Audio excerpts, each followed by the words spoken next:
वो अब मैं एसईओ की केस स्टडी कवर करने वाला हूँ that is about if a client hires you as an if a client requests you to do a proper in-depth analysis of their website तो आप उसका एनालिसिस किस तरीके से कर सकते हो। और अगर क्लाइंट आपको रिक्वेस्ट कर रहा है, आपको अप्रोच कर रहा है कि मेरा ये बिजनेस है और आप मुझे काइंडली जो है एक एसईओ की ऑडिट रिपोर्ट क्रिएट करके दो और साथ में कुछ फिक्सेस की सजेशन दो जिसकी बेसिस पे मैं एनालाइज करूँ कि if you are worth doing SEO job for my project और नॉट। तो आपको वो किस तरीके से कंडक्ट करना है, किस तरीके से फॉर्मेट करना है ताकि वो जो क्लाइंट है वो आपकी रिपोर्ट से कन्विंस हो जाए और वो आपको एक ट्रस्टवर्दी बंदा एक्सेप्ट कर ले और आपको वो प्रोजेक्ट हैंड ओवर कर दे। सो आज की वीडियो का यही मेन जो है वो कॉन्सेप्ट है। So let's start. First of all जब भी आपको एक क्लाइंट अप्रोच करेगा तो आपको क्लाइंट अपनी वेबसाइट का एक यूआरएल हैंड ओवर करेगा और वो आपको कहेगा कि इस यूआरएल के ऊपर आपने प्रॉपर ऐसी ऑडिट कंडक्ट करना है। तो फर्स्ट ऑफ ऑल आपने क्या करना है कि अपने क्लाइंट से आपने बेसिक ओवरव्यू लेना है उस स्पेसिफिक ब्रांड का या बिजनेस का। आपने उससे कुछ क्वेश्चंस करने हैं that is related to their business कि आपका बिजनेस एग्जैक्टली क्या चीज़ सेल करता है और आपका बिजनेस के मेन स्ट्रीम क्या है, ठीक है? आपका बिजनेस की जो मेन गोल्स हैं वो क्या है, ठीक है? आपका विजन क्या है, आपका मिशन क्या है और आपका बिजनेस एग्जैक्टली कौन सी सर्विसेज या प्रोडक्ट सेल करता है, ठीक है? और आपके कंपैरेटर्स आप किनको कंसिडर करते हैं। Let's suppose if a client is already in the market they better know that कि दीज आर देयर कंपैरेटर्स ना। तो आपने फिर उन कंपैरेटर्स को लेके भी रिसर्च करना होता है। If the client has created a new website then आपके पास आपके कंपैरेटर्स नहीं होंगे, देन आपको खुद से कंपैरेटर्स फाइंड आउट करने होंगे बेस्ड ऑन देयर बिजनेस कि उनका बिजनेस क्या है और उनकी सर्विसेज क्या है, ठीक है? तो फर्स्ट ऑफ ऑल आपने उनसे ये क्वेश्चन करना है कि आपका बिजनेस एग्जैक्टली किस चीज़ से रेलिवेंट है, उसकी एग्जेक्टिव समरी लेनी है और देन उसके बारे में रिसर्च करना शुरू करना है। फर्स्ट ऑफ ऑल आपकी रिसर्च जो होगी वो कंपैरेटर्स पे होगी कि उसके कौन-कौन से मेजर कंपैरेटर्स हैं और उनको आपने लिस्ट डाउन करना होगा अपनी रिपोर्ट में, ठीक है? जब आपने कंपैरेटर्स लिस्ट डाउन कर लिया, बिज़नेस को अंडरस्टैंड कर लिया, देन आपने उनकी वेबसाइट के ऊपर जाना है और उनकी लेट्स सपोज़ उनकी वेबसाइट है vsuinsights.com। तो मैंने उनकी वेबसाइट का यूआरएल ओपन किया एंड सबसे पहले मैंने उनका यूआरएल देखना है कि यूआरएल एचटीटीपीएस सिक्योर्ड है या नहीं है, ठीक है? अगर तो एचटीटीपीएस सिक्योर्ड है that is well and good. If HTTPS secured नहीं है तो आपने सबसे पहले रिपोर्ट में ये ऐड करना है कि there your website is not HTTPS secured. So आपको जो है इसको सिक्योर करना है फर्स्ट ऑफ ऑल, ठीक है? आपको एसएसएल लगाना है जिसकी बेसिस पे आपका जो है यूआरएल सिक्योर्ड हो जाए, ठीक है? सेकंड थिंग इज़ आपने वेबसाइट का एक छोटा-सा ओवरव्यू लेना है टॉप टिल द बॉटम और चेक करना है कि कौन-कौन से सेक्शंस जो हैं वो कवर्ड हैं और यूआई यूएक्स डिज़ाइन के पर्सपेक्टिव से ये वेबसाइट कैसी है, ठीक है? अगर आप एसईओ कर रहे हो मार्केट में तो आपको आइडिया होगा कि बेसिक्स क्या हैं और अबव द फोल्ड क्या होता है। लेट्स सपोज़ अगर आपने चेक करना है तो फर्स्ट आपने वेबसाइट का ये अबव द फोल्ड चेक करना है, जो विदाउट स्क्रॉल जो सामने स्क्रीन आ रही होती है that is above the fold. ये देखना है और इसमें देखना है कॉल टू एक्शन बटन्स जो है वो ठीक है या नहीं है और वर्क कर रहे हैं या नहीं कर रहे। फिर उसके बाद आपने कंटेंट देखना है, कंटेंट किस-किस चीज़ से रेलेवेंट है, कंटेंट थिन कंटेंट तो नहीं है और कंटेंट में सारी वो चीज़ें सर्विसेज़ कवर की गई हैं प्रॉपर तरीके से या नहीं कवर की गई हैं। अगर सही तरीके से कवर नहीं की गई हैं तो वो आपने सजेस्ट करना है कि आप इसको इस तरीके से कवर कर सकते हो। कंटेंट को आप कॉपी करके प्लेजरिज्म डिटेक्टर या डिफरेंट जो प्लेजरिज्म चेकर टूल होते हैं उनके ऊपर डाल के कंटेंट को देख सकते हो कि कंटेंट थिन कंटेंट तो नहीं है, प्लेजराइज्ड कंटेंट तो नहीं है, ठीक है? ये आपने देखना होता है। देन आपने ये देखना होता है कि वेबसाइट का स्ट्रक्चर, यूआरएल स्ट्रक्चर क्या। लेट्स सपोज़ आप अगर सिंगल पेज वेबसाइट है उसका तो प्रॉपर स्ट्रक्चर इतना कुछ ऐसा खास नहीं होगा। बट अगर मल्टीपल पेज वेबसाइट है तो उसका यूआरएल स्ट्रक्चर कैसे है और आप उसको यूआरएल स्ट्रक्चर के पर्सपेक्टिव से उसको सजेस्ट कर सकते हो कि आपको ये यूआरएल स्ट्रक्चर रखना चाहिए। आपको स्टैंडर्ड प्रैक्टिसेस के बारे में तो वैसे यूजुअली पता ही होगा, आप उसके हिसाब से उनको सजेस्ट कर सकते हो। देन आप उनको बेसिक जो है वेबसाइट का जो स्पीड है वो बता सकते हो, ठीक है? कि वेबसाइट की स्पीड की इम्प्रूवमेंट, अगर इन केस वेबसाइट की स्पीड इम्प्रूवमेंट चाहिए तो वो आप बता सकते हो कि यार आप इसकी स्पीड इम्प्रूव करने के लिए ये सब कुछ कर सकते हो। और उसके अलावा अगर आपने बेसिक एक ऑडिट कंडक्ट करके देना है तो आई विल सजेस्ट कि आप यूज़ करो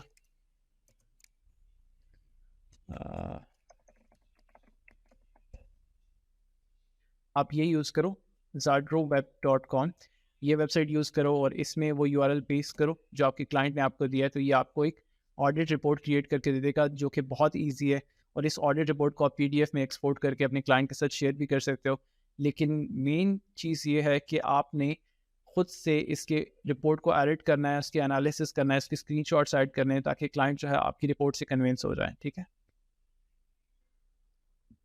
ओके, जब आपको ये टूल जो है फ्री में ऑडिट क्रिएट करके दे देगा, तो वो ऑडिट जो है वो कुछ इस तरह से विज़िबल होगा आपको, ठीक है? उसमें आपके मेन जो पॉइंट्स हैं वो प्रॉपर तरीके से कवर्ड होंगे, ठीक है? प्रॉपर एनालिसिस किया होगा, कौन-कौन सी यूआरएल्स ठीक हैं, कौन-कौन सी यूआरएल्स पे इश्यू है, इस पे साइट मैप एक्सिस्ट कर रहा है, नहीं कर रहा है, रोबोट.txt फाइल प्रॉपर है या नहीं है। ईच एंड एवरीथिंग ये टूल देखेगा और आपको फ्री में एक रिपोर्ट जनरेट करके देगा, जिसको आप यहाँ से पीडीएफ में एक्सपोर्ट कर सकते हो। आप इसको पीडीएफ में एक्सपोर्ट करके डॉक में ओपन करके ऑनलाइन गूगल शीट्स में ओपन करोगे, तो ये आपके डॉक्यूमेंट में कन्वर्ट हो जाएगा और उसको आप एडिट प्रॉपर तरीके से कर पाओगे, ठीक है? तो आप इस तरीके से इसका एक ऑडिट जो है वो प्रॉपर तरीके से क्रिएट कर सकते हो। उसके बाद ऑडिट क्रिएट करने के बाद इसमें आप अपनी सजेशंस ऐड करोगे। जो आप इसमें अपनी सजेशंस ऐड करोगे वो इन टर्म्स ऑफ आपकी यूआरएल स्ट्रक्चर होगी, आपकी एसएसएल सर्टिफाइड है या नहीं है, उसको ऐड करोगे। अगर आप डिज़ाइन के पर्सपेक्टिव में उनको कुछ सजेशन देना चाहते हो, तो आप उसको भी प्रॉपर तरीके से इसमें डॉक्यूमेंट कर सकते हो, ठीक है? इस सब ऑडिट के साथ जो है आप उसको भी डॉक्यूमेंट कर दो। और फिर आपने जो कंपैरेटर्स लिस्ट डाउन किए हैं, जो आपको मैंने इनिशियली बताया था, तो आपने उन कंपैरेटर्स को देखना है और उनको देखना है कि मार्केट में उनकी स्टैंडिंग क्या है, ठीक है? वो किस-किस तरीके से प्रमोट करें अपनी वेबसाइट को और वो ऑर्गेनिक ट्रैफ़िक लाने के लिए कौन-कौन सी स्ट्रैटेजीज़ इम्प्लीमेंट करें, उसको आपने प्रॉपर तरीके से देखना है, ठीक है? और आपने ये देखना है कि उन्होंने कौन-कौन से सेक्शंस को प्रॉपर तरीके से यूटिलाइज़ किया अपनी वेबसाइट को रैंक करवाने के लिए डिफरेंट कीवर्ड्स पे। आपने वो सेक्शंस वो सेवरल सेक्शंस जो हैं वो इनको सजेस्ट करने हैं। अगर आपकी वेबसाइट पे वो इनकी क्लाइंट की वेबसाइट पे नहीं है, तो आपने क्लाइंट को सजेशन देनी है कि ये स्पेसिफिक सेक्शंस जो है ये आप यूज़ कर सकते हो और इसकी बेसिस पे आप ये इम्प्रूवमेंट ला सकते हो, ठीक है? तो वो जो भी सजेशन आप दोगे वो सब की सब जस्टिफाइड होनी चाहिए विदाउट एनी डाउट। आपको पता होना चाहिए कि ये सजेशंस जो हैं ये किस तरह से वर्क करेंगी, क्योंकि जब आपसे क्लाइंट उसके बारे में डिस्कस करेगा तो आपको फुली आइडिया होना चाहिए कि इसको मुझे किस तरह से बैक करना है, ठीक है? तो आपको ये चीज़ें देखनी है, ये पॉइंट्स देखने हैं, जिसमें आपकी वेबसाइट की स्पीड भी ऐड होगी, उसमें वेबसाइट का ऑडिट भी ऐड होगा, वेबसाइट की यूआई यूएक्स डिज़ाइन के पर्सपेक्टिव से भी आप देखोगे, ठीक है? और ऑन पेज और ऑफ पेज का पर्सपेक्टिव जो है वो, तो ऑन पेज का पर्सपेक्टिव तो ये ऑडिट आपको दे देगा, ठीक है? ऑफ पेज का पर्सपेक्टिव जो है वो आप इनिशियली नहीं देखते। अगर आपकी वेबसाइट न्यू है तो आप उसमें ऑन पेज का पर्सपेक्टिव नहीं देखोगे, अगर ऑफ पेज का पर्सपेक्टिव नहीं देखोगे। अगर क्लाइंट जो है उसकी जो वेबसाइट है वो ऑलरेडी मार्केट में स्टैंड कर रही है, तो तब आपको जो है ऑफ पेज की रिक्वायरमेंट होगी और आपको ऑफ पेज का ऑडिट कंडक्ट करना होगा। तो उसके लिए आप या तो सैमरिश यूज़ कर सकते हो या एचरेफ यूज़ कर सकते हो, जिसके थ्रू आप उनके ऑडिट का उसके बैकलिंक्स का एनालिसिस कर सकते हो और उनको एक प्रॉपर जस्टिफाइड रिपोर्ट दे सकते हो, ठीक है?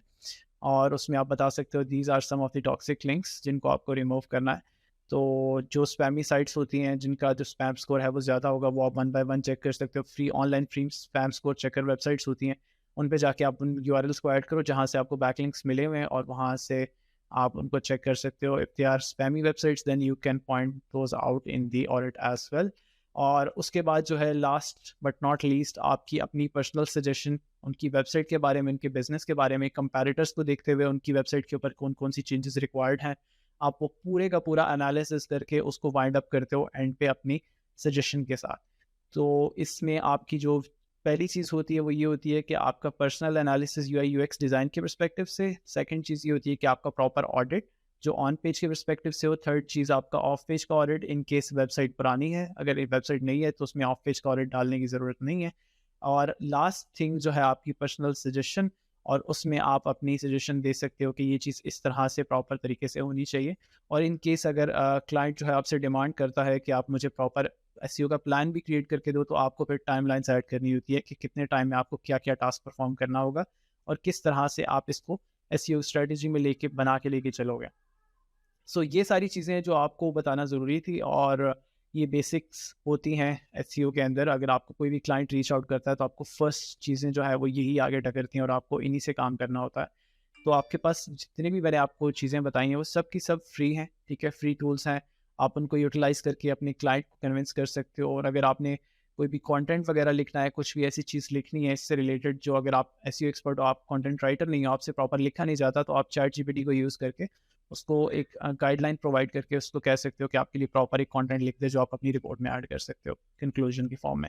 So this is how you should be performing an SEO analysis report for your client, so that your client will be convinced by your report, और उनको पता हो कि आप एक इन डेप्थ एनालिसिस कर सकते हो और आप उनकी वेबसाइट के बारे में अच्छा जानते हो और आपसे बेस्ट ये SEO कोई नहीं कर सकता। तो होपफुली आपको ये वीडियो अच्छी लगी होगी। अगर वीडियो अच्छी लगी है तो मेरी वीडियो को लाइक करें एंड कमेंट करें। Thank you so much.